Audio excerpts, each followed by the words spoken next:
ভারতের সাবেক প্রধানমন্ত্রী সদ্য প্রয়াত মনমোহন সিং এর প্রতি গভীর শ্রদ্ধা নিবেদন করেছেন প্রধান উপদেষ্টা professor Mohammad Yunus.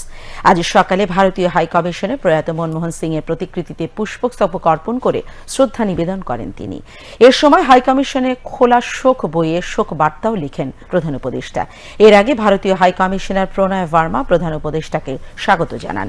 Professor Yunus high কমিশনারের সঙ্গে সংক্ষিপ্ত আলাপকালে তাঁর দীর্ঘদিনের বন্ধু মনমোহন সিং এর স্মৃতিচারণ করে বলেন, তিনি কত না সরল ছিলেন, কত না প্রজ্ঞাবান ছিলেন তিনি আরো বলেন, ভারতকে বৈশ্বিক অর্থনীতির পরাশক্তি হিসেবে গড়ে তুলতে মনমোহন সিং বড় ভূমিকা পালন করেছেন।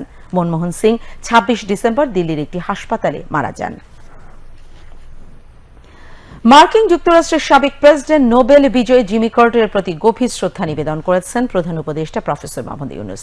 আজ সকালে রাজধানী বারিধারায় প্রয়াত রাষ্ট্রপতির প্রতি প্রতিকৃতিতে পুষ্পস্তবক অর্পণ করে শ্রদ্ধা নিবেদন করেন প্রধান উপদেষ্টা।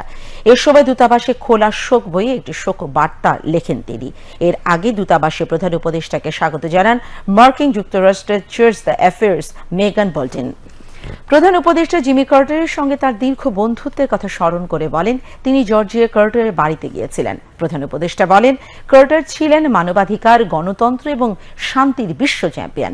তিনি বাংলাদেশ ও যুক্তরাষ্ট্রের মধ্যে শক্তিশালী দ্বিপাক্ষিক সম্পর্ক গড়ে তোলার জন্য প্রেসিডেন্ট কার্টারের প্রচেষ্টারও প্রশংসা করেন।